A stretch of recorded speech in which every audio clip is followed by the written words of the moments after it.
नमस्कार दोस्तों, इस वीडियो को लाइक करें, मेरे चैनल को सब्सक्राइब करें, इस बेल आइकन को दबाएं, ऑल सेलेक्ट करें मेरी सभी वीडियो सबसे पहले देखने के लिए।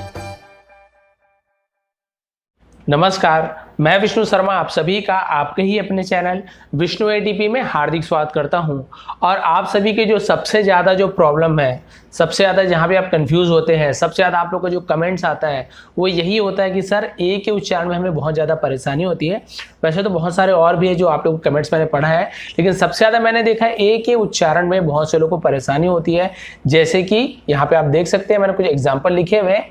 जैसे कि आप देख सकते हैं यहाँ पे ए लिखा हुआ है बार, BAR बार लिखा हुआ है। ए है तो हमने आ पढ़ा बार।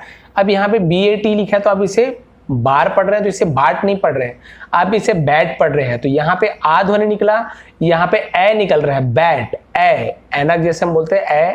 तो ये हो गया। उसके बाद यहाँ पे देखेंगे, यहाँ पे अलोंग लिखा हुआ है, अलोंग यहाँ पे अ ध्वनि निकल रहा है, आ नहीं निकल रहा है। यहाँ पे आ निकला, यहाँ पे ए, यहाँ पे अब आ ध्वनि निकल रहा है, सॉरी अ निकल रहा है, अलोंग। यहाँ पे देखिए नेम, तो यहाँ पे ए ध्वनि निकल रहा है, आप इसे ना नहीं पढ़ रहे हैं, ना नैम नहीं बोल रहे हैं, ना आप इसे नामे नहीं बोल रहे हैं, आप इसे क्या बोल रहे हैं, नेम बोल रहे हैं, नेम।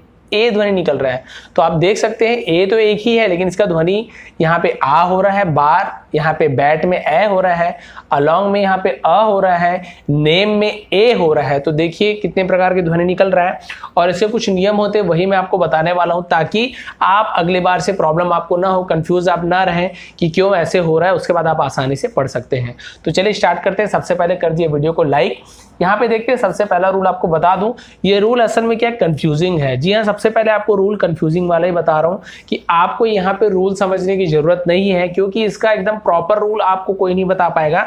जैसे कि यहाँ पे लिखा हुआ है ए से शुरू हो तो इसके अलग अलग ध्वनि निकलते हैं, अ भी निकलता है, ए भी होता है और आ भी होता है। देखिए, अगर बहुत से लोग बोलते हैं ए से स्टार्ट हो रहा है तो अ ही होगा, उसका अ हो जाएगा, लेकिन जरूरी नहीं है कि हर बार अ ध्वनि निकले। जैसे कि अपीयर, अ से हो रहा है, ए से हो रहा है तो अ बोले अपीयर। यहाँ पर भी देखिए अमंग बोले हमने, अमंग, तो यहाँ पर भी ए का अ हो रहा है। लेकिन यहाँ पे देखिए एप्पल, ये भी तो अ से स्टार्ट हो रहा है, ए से स्टार्ट हो रहा है, तो हम एप्पल क्यों नहीं बोल रहे, इसे एप्पल क्यों बोल रहे हैं, क्योंकि यहाँ पे ए से स्टार्ट हो रहा है तो ए, यहाँ पे देखेंगे ए भी इसका ध्वनि निकलता है। वैसे ही आस्क, ये भी तो ए से स्टार्ट हो रहा है, लेकिन यहाँ पे हम आ ध्वनि निकल रहा है, आस्क। तो यही मैं बताना चाह रहा हूँ कि ए से स्टार्ट हो रहा है तो जरूरी नहीं कि केवल अ हो, ए भी हो सकता है, आ भी हो सकता है। अब कैसे हो सकता है, क्या हो सकता है, उसी ऊपर मैं क्या करने वाला हूँ, बहुत सारे ए से स्टार्ट होने वाले जहाँ पे जिसका ध्वनि अ निकले, ऐसे बहुत सारे वर्ड्स आपके लिए ले आऊंगा ताकि आपको कंफ्यूजन हो, परेशानी ना हो। ए जैसे ए से एप्पल है, ऐसे और बहुत सारे ऐसे वर्ड्स लेके आऊंगा जो कि ए से स्टार्ट होता है, उसका ध्वनि भी ए होता है, ठीक है। उसी प्रकार से आ, जैसे कि आज का है, वैसे और बहुत सारे लेके आ जाऊंगा आप लोग के लिए, ताकि वहां पे भी क्या हो, आपको वहां पे सहूलियत हो कि आ से कौन कौन सा वर्ड्स है। उसी प्रकार से ए का मैंने ऐसे बताया, ऐसे बहुत सारे अपीयर अमंग हो गया सर, बहुत सारे लेके आऊंगा। तो ये काम कर सकता हूँ। इसका प्रॉपर नियम आपको नहीं पता चलने वाला, क्योंकि बहुत ज्यादा कंफ्यूजिंग है और एकदम प्रॉपर नियम नहीं है, इसलिए आपको बताना भी नहीं चाहता। क्योंकि कहीं पे ये नियम देखते हो, जैसे AP है तो यहाँ पे अ हो रहा है, लेकिन यहाँ पे AP है तो यहाँ पे तो देखिए APP है तो अ ध्वनि, यहाँ पर भी APP है लेकिन ए हो रहा है। इसलिए मैंने कोशिश किया कुछ नियम निकाल सकूं, आप लोगों के लिए बता सकूं, लेकिन ये कंफ्यूजिंग है, इसलिए मैं आपको बता के अभी कंफ्यूजन में नहीं डालना चाहता।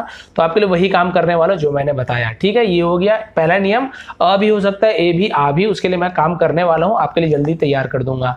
अब दूसरा नियम देखते हैं। ये बहुत मतलब आसान समझ सकते हैं इसे, आपको आसान लगेगा और बहुत ही अच्छा है। जैसे कि यहाँ पे लिखा हुआ है ए के बाद आर हो तो, ए के बाद यदि आर हो तो हम वहां पे क्या करते हैं, आ ध्वनि निकलता है, आ। जैसे कि देखिए बार, ए के बाद आर है तो आर बोल रहे हैं, आर।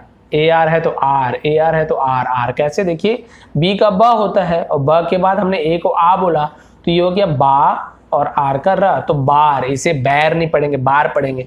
वैसे ही जे के साथ है तो जार, देखिए ए के साथ आ रहा है तो आर पढ़ रहे हैं, जे यानी ज होता है और ये आर, तो जार, बार, जार। CAR कार, तो देखिए इसे आर पढ़ रहे हैं, आर। एर जैसे कैट पढ़ते हैं ना, वैसे नहीं पढ़ रहे हैं, ठीक है। तो ये कार। वैसे देखिए W का व होता है और आर, तो वार। वैसे इस देखिए स्टार, क्योंकि ST, S यानी आधा सा होता है, T यानी टा होता है और ये आर, तो ये क्या हो गया स्टार। इस प्रकार से पढ़ने वाले बहुत सारे वीडियो मैंने बना के रखे हैं।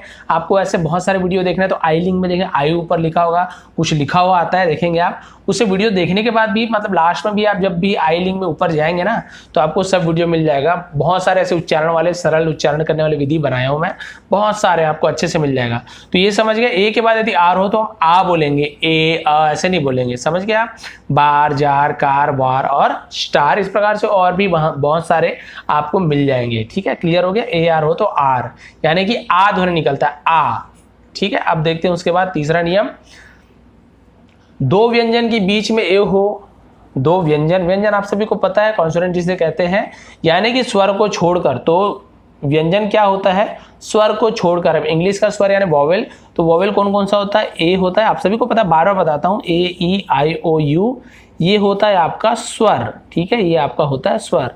तो इनको छोड़कर, इन जो 5 है इनको छोड़कर, बाकी इनको छोड़कर, इनको कट कर देते हैं, इनको छोड़कर जो बाकी जो भी आया, बी आया, सी आया, डी आया, एफ आया, एम आया, आर आया, और जितने भी है इनको छोड़कर वो बाकी आपके क्या हो जाएंगे, व्यंजन कहलाएंगे, जिसे हम कॉन्सोनेंट कहते हैं इंग्लिश में। ये समझ गए। तो इनको छोड़कर, यानी कि दो व्यंजन, इनको छोड़कर बाकी जो दो व्यंजन के बीच में यदि ए हो तो उसका ध्वनि क्या निकलता है, ऐ।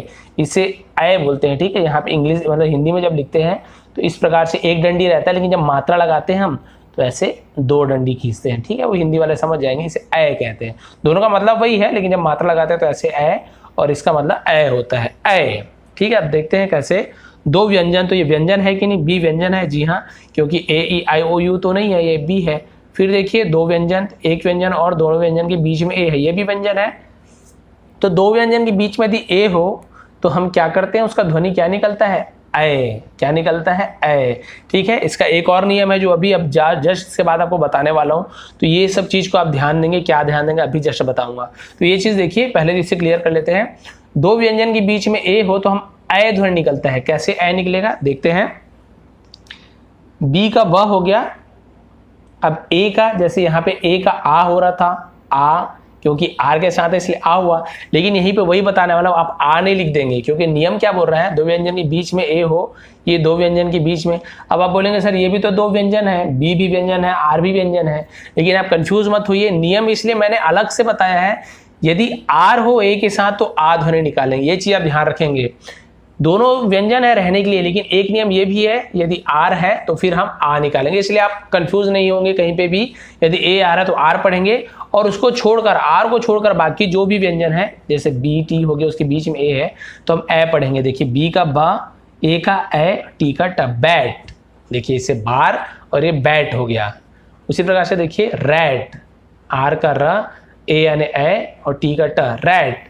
और वैसे यहाँ पे देखिए कैप, सी का क, आ का ए, जैसे मैंने बोला ए होगा, पी का प, तो कैप। बैड, बी का ब, ए का ए, डी का ड, बैड। सी एच का च, एक साथ सी एच यानी च होता है, च, ए का ए, टी का ट, चैट। वैसे सी का क, और जैसे कैप हुआ था वैसे ये कैट हो गया, है ना, एकदम सिंपल सी बात है। तो दो व्यंजन के बीच में यदि ए हो तो ए ध्वनि निकलता है, केवल ये आर वाले को छोड़ देंगे आप, है ना, आर वाले को बस छोड़ देंगे। जैसे मैंने बताया था सी ए आर है तो आप कैर नहीं बोलेंगे, कार्ट, सॉरी उसे कार बोलेंगे आप, है ना, ये चीज आप ध्यान रखेंगे। उसके बाद आप देखते हैं, ये तो नियम हो गया तीसरा, ये भी आपको ध्यान में है। अब ये जो नियम बताने वाला हूँ चौथा आपको, ये जो आपका चौथा नियम होने वाला है, इससे आपको बहुत ज़्यादा ध्यान देना है। क्यों बहुत ज़्यादा ध्यान देना है, क्योंकि यदि आप इसे ध्यान नहीं देंगे तो बाकी ये दो आप बोलेंगे सर आप ऊपर के दोनों गलत बताए हैं। वो गलत नहीं है, क्यों, क्या, कैसे, अभी आपको बताने वाला हूँ, क्लियर हो जाएगा कॉन्सेप्ट, पूरा अच्छे से आपको समझ आ जाएगा। तो देखते हैं, इसलिए आपको ऊपर भी दिखा रहा हूँ ताकि आपको कन्फ्यूजन ना हो, नहीं तो इसको बस दिखाता।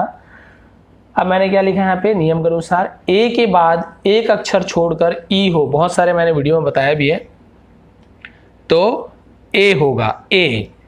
ए इंग्लिश में भी ए पढ़ते हैं और हम यहाँ पे भी ए ही पढ़ेंगे। ए कैसे, जैसे क्या लिखा हुआ है, ए के बाद एक अक्षर छोड़कर ई हो। ए के बाद देखिए ए लिखा हुआ है, इसके बाद एक अक्षर को छोड़ना है, छोड़ना है मतलब इसके बाद यदि ई हो, ए के बाद एक अक्षर है उसके बाद ई हो, ए है उसके बाद एक अक्षर छोड़ के ई हो, ए है एक अक्षर छोड़ के बाद ई हो, सेम वही वाला देखिए, ए के बाद एक अक्षर छोड़ के ई है, ए के बाद एक अक्षर छोड़ के ई है।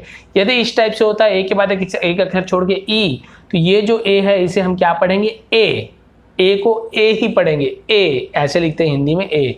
अब देखिए कैसे आपको समझ आएगा कि नहीं आएगा, अभी पता चल जाएगा। जी का ग होता है और ए का मैंने क्या बताया था, यहाँ पे ए निकलेगा, ए। तो देखिए ए, क्यों ए निकलेगा, क्योंकि इसके एक अक्षर छोड़ने के बाद ई है, ये चीज़ आप ध्यान रखेंगे। तो ये हो गया गे, गे, टी का हो गया टा। यहाँ पे ई को हम नहीं पढ़ते हैं, ये चीज़ वैसे ई वाले जो नियम बताऊंगा वहाँ पे आपको बता दूंगा ई कब नहीं पढ़ते हैं, लेकिन यहाँ पे ई को नहीं पढ़ा जाता है, केवल ये ई को इसलिए लिखा जाता है क्योंकि ये ए का हम सही ध्वनि निकाल पाए। तो ए का ध्वनि ए ही होगा, गेट, गेट, ठीक है। यहाँ पे गेम, गेम, यहाँ पे देखिए ए पढ़ रहे हैं, गेम। यहाँ पे भी देखिए रेट, रेट, यहाँ पे रैट नहीं पढ़ रहे हैं, रेट पढ़ रहे हैं। जैसे यहाँ पे देखिए RAT, रैट पढ़े थे हमने, यहाँ पे ई नहीं लिखा है, रैट पढ़े थे, लेकिन नियम अब देखिए RAT रैट नहीं पढ़ रहे हैं क्योंकि लास्ट में ई लिखा है, इसलिए इसका ध्वनि क्या हो गया, ए हो गया, रेट। अब ये रेट हो गया, रेट यानी प्राइस, मूल्य किसी का। अब इसे देखिए सेम, अब इसे हम क्या पढ़ रहे हैं, सेम, सैम नहीं पढ़ रहे हैं, सैम नहीं, सेम, क्योंकि लास्ट में ई लगा है। देखिए इन सभी के लास्ट में यदि ई लगता तो ये पूरा बदल जाता। कैसे बदल जाता, यदि BATE कर देते तो इसे हम बैट नहीं पढ़ते, हम बेट पढ़ते, बेट, ए हो जाता ध्वनि। जैसे RAT रैट पढ़ रहे हैं, यदि लास्ट में ई लगा देते तो ये सिर्फ एक डंडी, रेट, रेट हो जाता, रैट नहीं होता। तो ये चीज़ आप ध्यान रखेंगे कि हमें किस प्रकार से बनाना है। तो ये चीज़ आपको समझ आ गया। यदि ए के बाद एक अक्षर छोड़कर ई हो तो वहाँ पे ए ध्वनि निकलेगा, जैसे कि यहाँ पे देखिए gate, game, rate, same, same क्यों हुआ, एस का सा होता है, ए का मैंने बताया ए होगा क्योंकि लास्ट में ई है इसलिए ए का ए होगा। तो से, एम का मा, ई को नहीं पढ़ते, सेम। वैसे देखिए एन का होता है ना, ए को मैंने क्या बताया अभी, क्या होगा, ए की मात्रा, तो ने, एम का होता है मा, ई को यहाँ पे नहीं पढ़ते हैं। तो ये हो गया आपका चौथा नियम, गेट, गेम, रेट, सेम और नेम। अब ये चीज़ आप ध्यान रखेंगे, नहीं तो आप बोलेंगे सर आपने ऐसे पढ़ाया, दो व्यंजन है तो हम इसे आ पढ़ रहे हैं, दो व्यंजन है तो हम यहाँ पे ए पढ़ रहे हैं।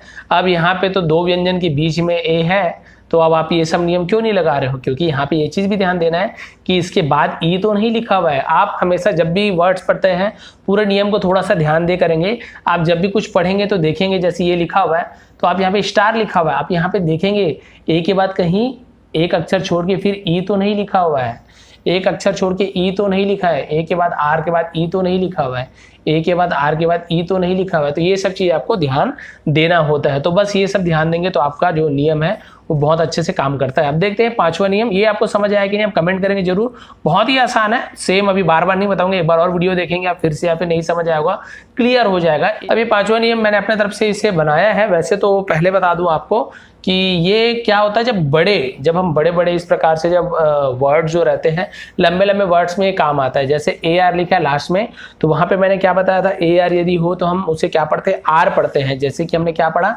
ए के बाद आर हो, AR हो तो बार, जार, इस प्रकार से पढ़ते हैं। लेकिन जब बहुत बड़े बड़े इस प्रकार से आपको जब वर्ड्स मिलेंगे तो यदि AR लिखा है तो बहुत जगह उसे हम अर पढ़ते हैं, ठीक है। ज्यादातर हम उसे अर पढ़ते हैं, हम इसे रेगुलर पढ़ेंगे, रेगुलर ऐसे नहीं पढ़ेंगे।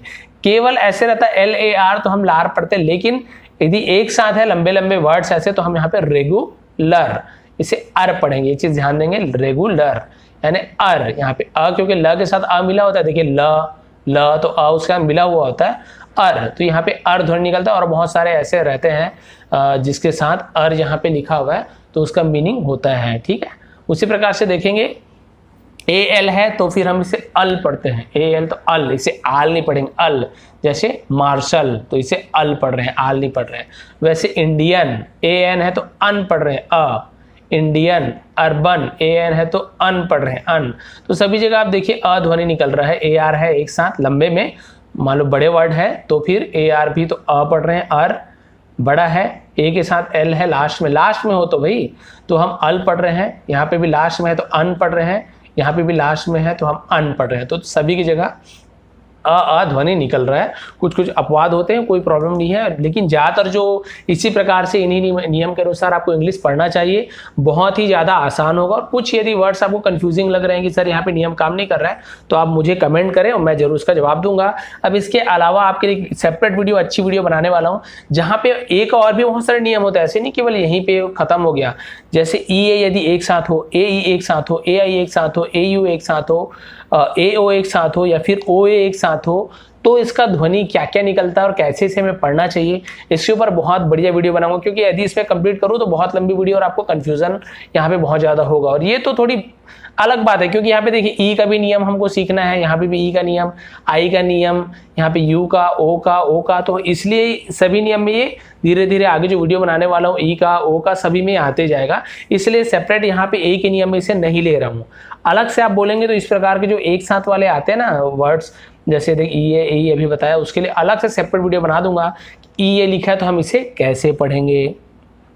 जैसे ये देखिए बेर पढ़ते हैं, इसे बियर भी बोलते हैं कई लोग, लेकिन ये बेर उच्चारण होता है, ए ध्वनि निकलता है, और कहीं पे इसका ई भी ध्वनि निकलता है, ई ए का। ये सभी आपके लिए मैं, ये जैसे ए आई है तो ए होता है, कहीं पे ए, इस प्रकार से ए ध्वनि निकलता है, कहीं पे ए ध्वनि निकलता है। तो वो सभी मैं आपको बताने वाला हूँ अगली वीडियो में। यदि आपको ये वीडियो पसंद आई हो, ए से रिलेटेड नियम, यदि आपको ईस का नियम, ओ का, यू का और भी नए नए नियम जानना है तो कमेंट करेंगे, जरूर बनाऊंगा। तो आज की क्लास कैसे लगी प्लीज़ मुझे कमेंट करेंगे।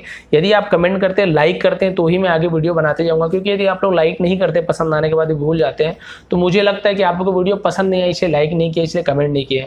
तो एक लाइक करने में, टच करने में कुछ नहीं आता, तो प्लीज़ लाइक कमेंट जरूर किए। जितना ज़्यादा लाइक कमेंट रहेगा उतना मेरा क्या उत्साहवर्धन होगा, और मैं आप लोगों के लिए अच्छे अच्छे वीडियो लेकर आता रहूंगा। तो आप सभी का बहुत बहुत धन्यवाद क्लास को पूरी देखने के लिए।